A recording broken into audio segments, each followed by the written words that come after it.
Oh, thanks, everyone. I have two announcements. First, we didn't use easycater for this meeting, which is why the food never arrived. Also, and I just thought of this, effective immediately, everyone will be paid in wildly volatile cryptocurrency. You're all now billionaires. And now you're broke. Bad ideas happen when there's no food for the meeting. So make sure it's on time and as ordered from more than 80,000 restaurants. Now, easycater. You're rich again. And now you're not. Order 24/7 on easycater.com. For the ones who know safety isn't a catchphrase, it's a culture. And the ones who help make sure everyone makes it home safe. For the safety-minded who watch everyone's backs, Grainger offers supplies and solutions for every industry, as well as safety assessments and training to keep your facilities safe and your people safer. Call, click Grainger.com, or just stop by. Grainger, for the ones who get it done. It's Mike Shope. I have these notes, but I gotta say I'm just fired up to be here today. And the Bulldog. Pretty cool! Pretty damn cool! Woo! On WGR. Come on! Get up! Come on, get up if you're psyched as I am! Sports Radio 550. Let me give you one draft prop underdog that I like a little bit, at least. I want to just talk about it, and then maybe you, Joe, or our guest Ryan will want to talk me out of it. Is Jalen Waddle to be the first receiver picked nuts at plus 650? Like, I'm gullible, and there was hype about him like yesterday, so I admit it. Ryan McChrystal from Number Fire. I don't think you know me, Ryan, but I'm just telling you also, since you're new in our conversation. I am gullible, so you tell me. Is it nuts to think that Waddle could be picked before Jamar Chase, in your opinion? Well, it's not a bet that I would place, but I don't think you're nuts. The wide receiver props are one of the ones that I like placing because it only takes one team, and teams have such different views of all the different types of wide receivers that they want. Mm-hmm. So there's almost never a consensus on the number one overall. So even though we keep hearing about Jamar Chase as the favorite to go number one overall among the receivers, there's definitely teams that have Waddle first. So if the wide receivers start to slide, like if Chase doesn't go as high as the Bengals at number 5, like he's being mentioned a lot, and they start to go further down, like could it, if they're all on the board, maybe the Giants pick, could they take Waddle? Yeah, I think that sounds realistic. Okay, yeah. I mean, the Bengals would be the scary one in this, right? Like if they're, apart from the point about Burrow and the Bengals, like there could be a trade there. I've got quarterback needy teams that move up, and then what you said. Then, you have teams who have different preferences. Do you think it like Chase is the prohibitive favorite here at the receiver position, Ryan? But do you think the fact that he didn't play last year, I guess it doesn't hurt him too badly in terms of the odds here? People think he'll still be the first receiver chosen. I just thought maybe there'd be more skepticism about the guys who sat out. Yeah, I think it's just so hard to know. I think different teams probably all have slightly different views on that. And I think it would hurt a player like that a lot more if he were like the only one in this class who had just missed a year. Mm-hmm. But since there's a bunch of guys, especially a bunch of guys near the top that are all in the same boat, my sense is that most teams are just kind of trying to block that out and just treat everybody the same this year. Ryan McChrystal, our guest here on WGR. I'm Mike Shope, along with Sneaky Joe. Bulldog is off this week, the rest of this week. Well, Ryan, what kind of year are you having in terms of forecasting all this? My interest in doing that is only within the last few years. For a lot of years, I fought against it, but now I've sort of come to embrace it, and this year I just happen to love it. All the quarterback intrigue, even with the Bills, like not a player in any of that. And they have been a player many other times in that conversation. What's the year been like for you? This is my favorite kind of year when you have a bunch of quarterbacks near the top because everybody wants to talk about it and just increases the intrigue. In the years where sometimes you'll have a year where we only got one quarterback, we know he's going to go number one, and then it's kind of a jumbled mess beyond that. It's hard to predict. But with the quarterbacks probably going 1, 2, 3, and maybe going 4, I mean those debates are just like kind of just endless fun. You can never really nobody can really ever come to an agreement on how to rank these guys, and you have so many quarterbacks near the top. So these are my favorite years to talk about the draft. Yeah, and there's different conversations running concurrently. You have who the prospects are. They have conversations about fits, which teams are the best fits for each player. And then the one that I think I like the most is trying to read through and read between the lines in the different tweets and the different reports about what teams want to do. And no team is more interesting for this right now than San Francisco with that third pick, right? I told our Sal Capaccio, who was on with me a short time ago, my Twitter is every day, it's Twitter going, the 49ers aren't serious about Mac Jones, are they? Is that how you feel, or is that how people that you interact with seem to feel? Yeah, it's crazy. I mean, that's another thing that's made this draft so much fun is the intrigue with San Francisco, because when they first moved up, I think some people threw Mac Jones' name out there just because Shanahan had coached a lot of the smart, savvy pocket passers like Matt Ryan and Garoppolo to a lesser extent, and so Mac Jones fits that obviously. But I think most of us assumed, well, he's obviously going up for Justin Fields, right? Because he was sort of the consensus number 3 on the board after Lawrence and Wilson are gone. And so I think a lot of people, myself included, are just kind of stuck right now because Fields still, I haven't changed my mind in thinking that Fields should be the pick there. But it's not like I think Mac Jones is bad. I think he's a deserved, in the top 10 conversation. And I can understand, some of the things that Shanahan might see in him. He protects the ball a lot better than Fields does. In my most recent mock draft, I have the 49ers taking Mac Jones, and what I've basically decided to base that off of is just, if you look at the people who are most connected in the league, like Schefter and Daniel Jeremiah, the NFL Network, they've got Mac Jones there, and when they talk about it, they've been really emphatic about saying they're confident in that pick. So, even I don't have any source in San Francisco that says this, and I haven't spoken with anybody else who has heard it, but when the most connected guys in the league are saying that with such confidence, I'm inclined to believe them.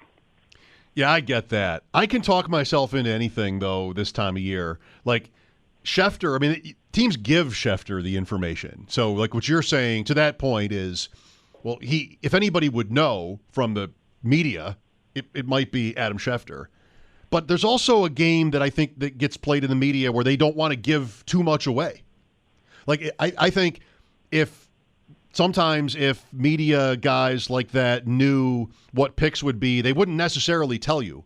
There's a certain way of talking, right, Ryan? The different ways that they do it. So I don't think they would be necessarily, at least, dishonest about it. But I can always find sort of a reason to be skeptical. Yeah, it's hard. Over the years, I've sort of figured out how to read between the lines on certain ones, because I've had sources with teams over the years who will tell me off the record, just point blank, who's number 1 on their board. Mm-hmm. And so then I'll put that into my mock draft, but of course I won't say, I heard this from the team. I just sort of slide it in there quietly and play it off like I'm just guessing. So some of that absolutely happens in everybody's mock drafts. But when someone like Schefter comes out and says it so emphatically that he thinks that's the pick, I think we have to assume that he's hearing that from a really good source, and he's kind of backtracked that in a couple days after he had that most emphatic statement about it about a week or so ago. But it's also really easy to just read that as they were like, "Hey, buddy, ease off a little bit. Don't tell them who our pick is." Yeah, that's what I mean.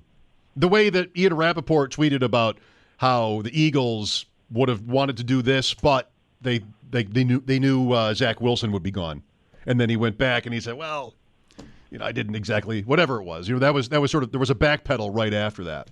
So you're out there having sometimes teams tell you what they're going to do, and you slide it in sort of carefully. Then it's up to guys like me to keep track of your mock drafts over the years, so that I can try to figure out who your sources are, right? That's how it should work?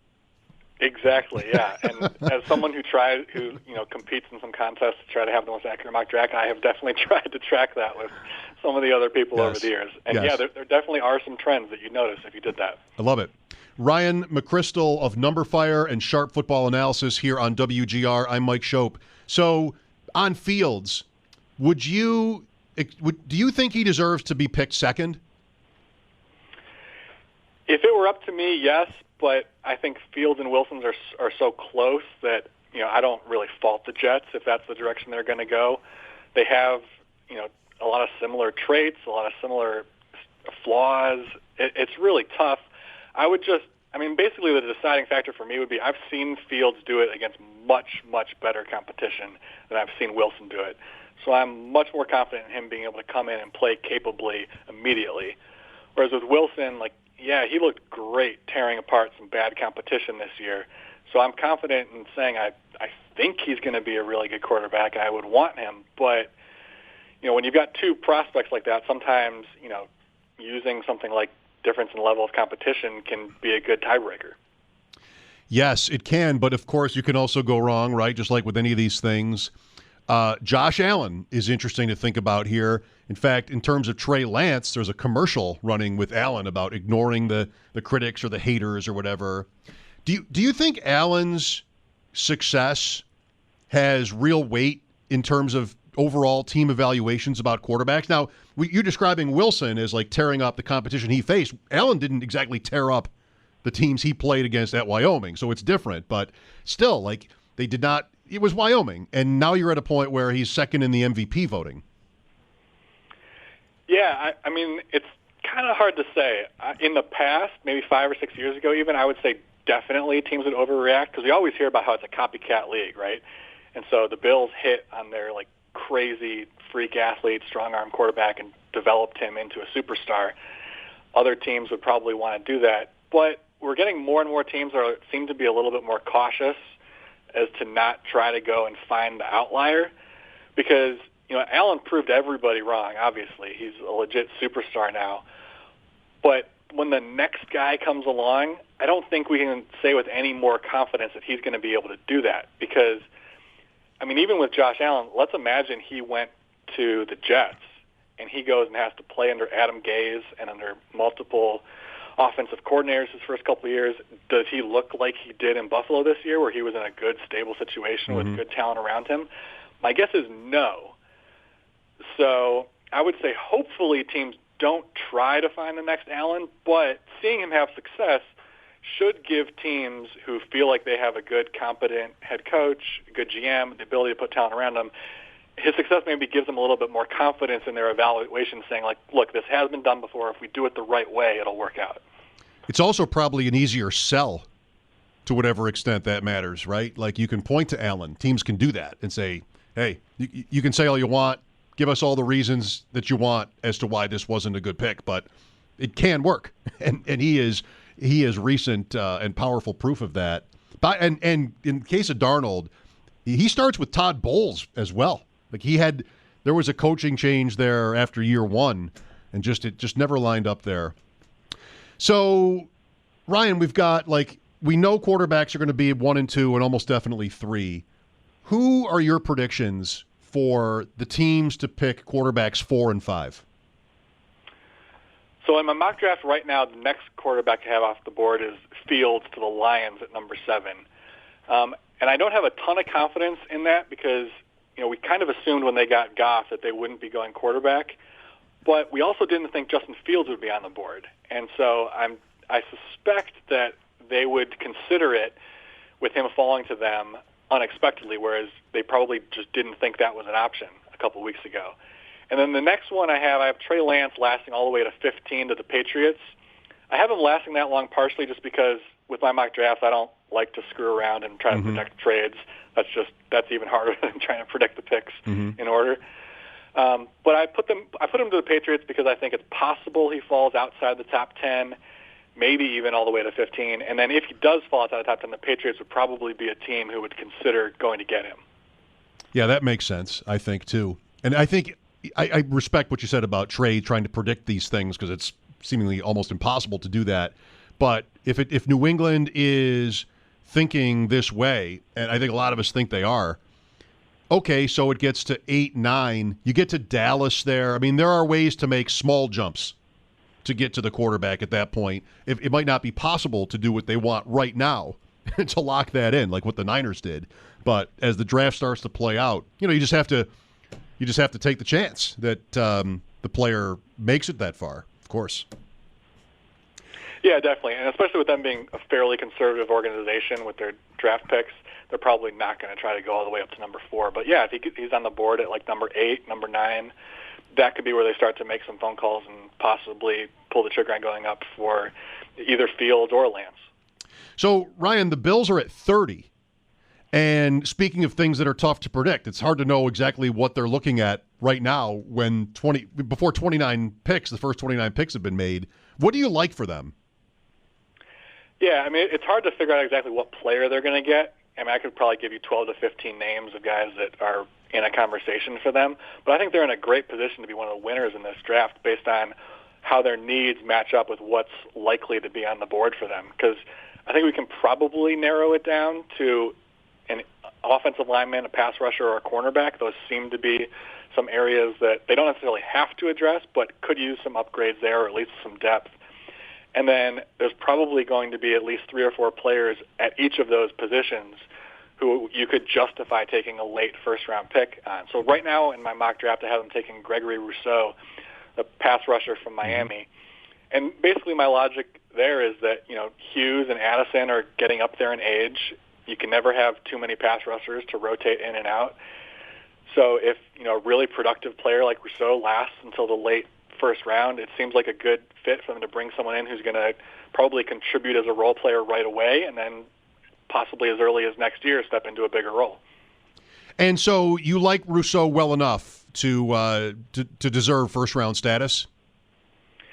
Yeah, I think in the late first round. I know some people are a little down on him because his testing numbers weren't that great at his pro day, but he was a player who opted out this year, so that could maybe be a little bit of an excuse because, when you watch him on tape, he's clearly a great athlete, and he was absolutely dominant. And he's also young, which probably gives teams a little bit more confidence that, once they get him into an NFL weight room and start training him, that he's going to start to show some of that athleticism again that they saw in the field early in his career.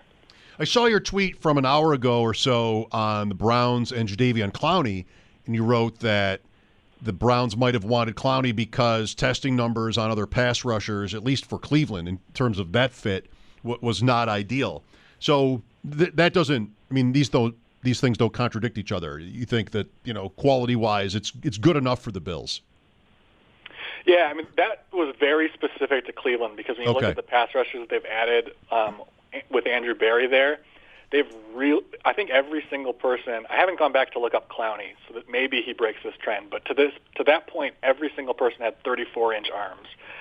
And that's kind of a rare trait to have arms that are that long, so it just strikes me as something that's probably not a coincidence. And so that eliminates a bunch of guys. But the Bills, they don't seem to have, a type necessarily. I mean, we just saw them draft A.J. Epinesa last year. Mm-hmm. And he really doesn't check a lot of those boxes and didn't test really well, but he was really productive. So I could see them taking another player like Rousseau, who is a better athlete than Epinesa and also has that production. So if they're a team that just kind of focuses on production, their scouts' grades, I think Rousseau is probably in the mix for them still. I'm just going to take a shot here that Ed Oliver qualifies in that way too. Yeah, absolutely. Right? Are we guessing that Clowney has 34-inch arms, Joe? He was first overall. I'm gonna say yes on that. Yeah. I'm gonna guess that he probably had all the boxes checked. Clowney. What do you think, Ryan? You think it's likely?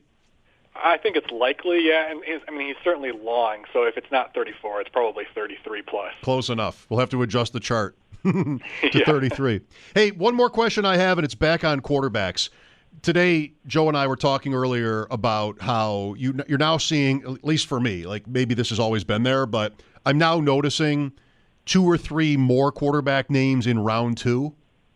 I think it's interesting to think about what a team wants to accomplish with a quarterback in round 2. They probably have somebody, maybe it's the Giants or some team like that, where they have somebody, but they're not sure, so they sort of middle it like that. Is there quality in those players that's deserving of a second-round pick? And so, like, what do you see happening? It's hard to say. The teams that take quarterbacks on day 2 have all sorts of different motivations. A lot of times it's teams who are just desperate. So, like, with the Bears, let's say they don't get someone in round 1, and then they decide to take one in round 2 as sort of a way for Nagy and Pace to say to their owner, like, hey, you can't fire me yet. We just got our guy. Like, give us another few years. That definitely happens. And the other thing is sometimes you just have, like, very, very raw prospects with a lot of upside who teams just decide to roll the dice on. And this year that could be someone like Davis Mills from Stanford. He only started, I want to say 9 games or something like that in college, but he was, among the top prospects physically. He looks the part. He's got the big arm, decent athlete. So, maybe he's the next quarterback off the board in the second round, and some team who probably already has a starter locked in says, we really like this guy's traits. We trust our coaching staff. Let's see if they can develop him over 2 years. Would you say that's kind of what Philadelphia did last year? Yeah, basically. That's the same kind of thing. It's like, here's a guy who's probably not ready, but let's bring him in and try to coach him up.